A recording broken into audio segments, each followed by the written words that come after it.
Alesis Mark 6 is the ultimate in personal protective equipment.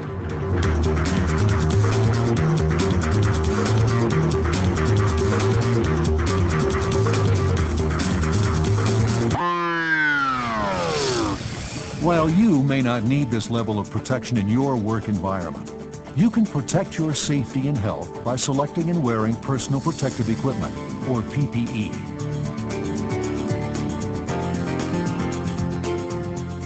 In this program, you will learn what types of PPE are available, how to select the proper PPE for your job situation, and how to use, care for, and store PPE correctly. Personal protective equipment, or PPE, is any type of work accessories or clothing designed to create a barrier between you and potential workplace hazards. Using PPE is not the first choice for eliminating workplace hazards. Engineering controls like machine guards or safe work practices are the preferred methods to provide a safe and healthy work environment. When these methods are not practical or are not feasible, PPE must be used to reduce your exposure to potential hazards in the workplace. While your employer is responsible for supplying the PPE you need, it is your responsibility to know what PPE may be necessary for your job task. You should be familiar with your work area and your materials. Signs, labels, and other indicators will alert you to potential hazards in the work environment and may specify any necessary PPE. Assess your job task to identify potential hazards. Then, take action to protect your health and safety by selecting and wearing the correct PPE for the job. In a government survey of workplace incidents, areas of the body suffering a significant number of injuries and illnesses are the head, including the eyes and ears, the hands, the feet, and the trunk.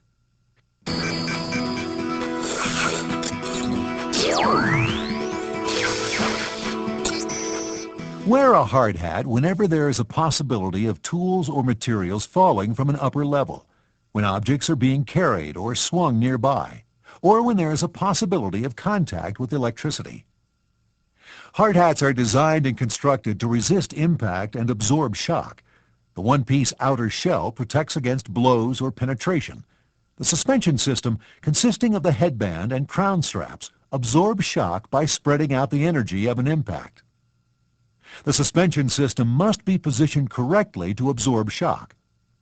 Hard hats are classified according to the level of protection provided. Wear the appropriate hard hat for your job situation. You will find a label listing the hard hat's class inside the hat. Make sure your hard hat fits correctly. Adjust the headband so the shell does not touch your head.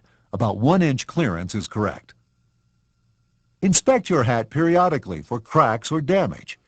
Replace the headband when it becomes worn or stretched. Discard the entire hard hat if the shell is cracked, broken, or punctured, or if the hat has taken a heavy blow. Avoid storing your hard hat in the sun. The combination of intense heat and ultraviolet light can deteriorate the shell.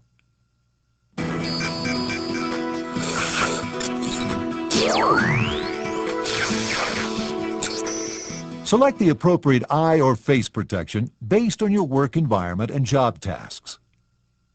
Wear safety glasses with side shields if you're sanding, chipping, drilling, or performing any task where you're exposed to flying objects like wood, metal, plastic, or stone fragments.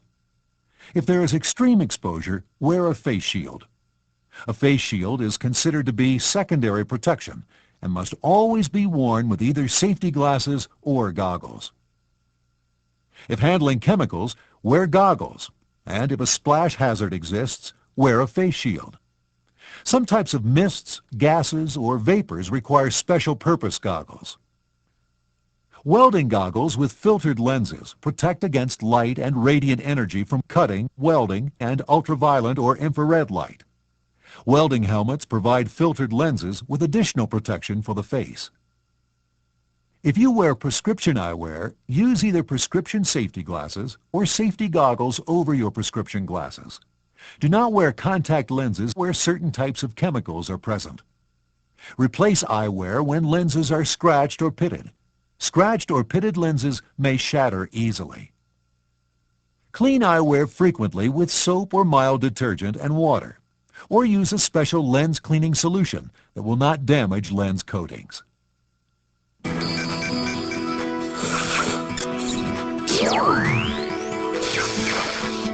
Exposure to high noise levels can damage your hearing, causing irreversible hearing loss. If an 8-hour time-weighted average exposure of 85 decibels or more is present, you must wear hearing protection devices. Warning signs or placards identify high noise areas. As a general rule, if you cannot carry on a conversation in a normal voice, you may need hearing protection. A hearing protection device either covers the ears or goes into the ears to block excessive noise. Earmuffs have cushioned plastic cups covering each ear that are connected by a headband. Although they offer the best protection for the ears, safety glasses may interfere with a tight seal. Earplugs are inserted into the ear canal to effectively block noise. To insert correctly, pull the ear back with the opposite hand. Roll the earplug and insert into the ear canal. The plug will expand to fill the canal. Repeat with the other side. In some extreme high noise areas, both earmuffs and earplugs may be required.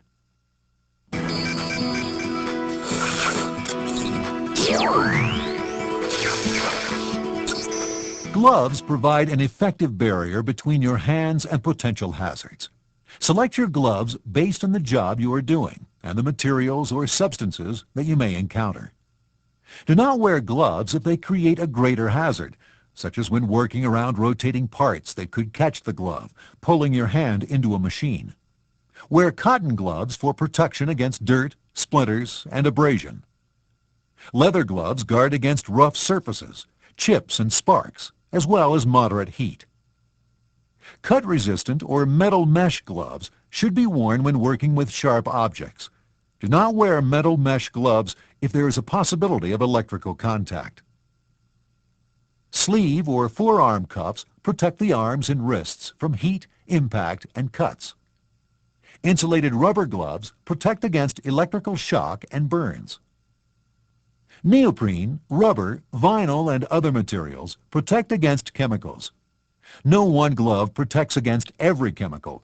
Consult the chemical's material safety data sheet to be sure you are using the proper gloves for the chemical you are handling.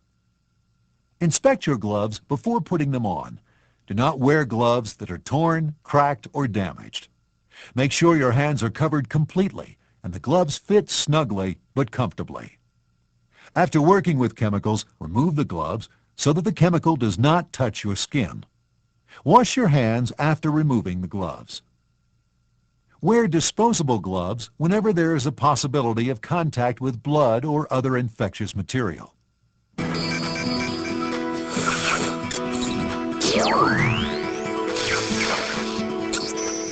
Work shoes or boots should be chosen with your work environment in mind. In most situations, work shoes or boots with sturdy leather uppers and non-skid soles are appropriate. Wear safety shoes with toe protection when you are working around heavy equipment, when handling materials that could drop on your toes, or when using heavy hand carts. Wear steel foot guards over shoes if you need extra protection for the bridge of the foot. If working with corrosives or other harmful chemicals, wear impermeable rubber or neoprene boots. Check the chemical's material safety data sheet for specific recommendations. If working with live electric power, wear shoes with non-conductive soles made without nails or other metal parts. Rubber boots or shoes, or leather shoes with special soles, provide traction when working in wet or slippery areas. When welding or working with molten metal, do not wear shoes with tongues, and do not tuck your pants into your socks or boots when working around hot sparks.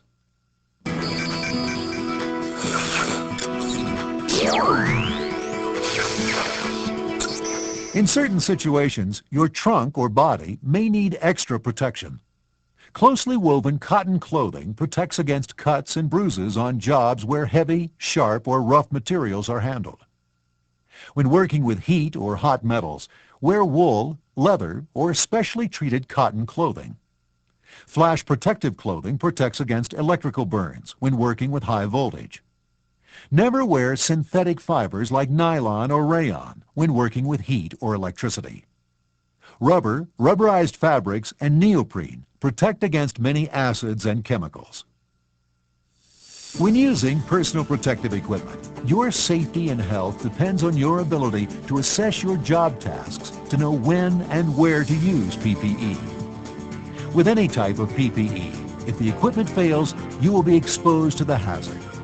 Always inspect your PPE before each use and make sure it fits properly. Maintain PPE correctly to keep it clean and in good repair. Always store PPE properly to avoid damage or deterioration.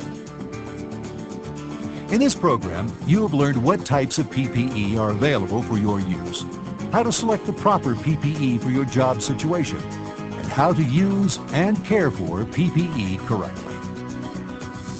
Although you may not need the level of protection offered by the Ursus Mark 6, by selecting and using PPE, you can create a barrier between you and workplace hazards.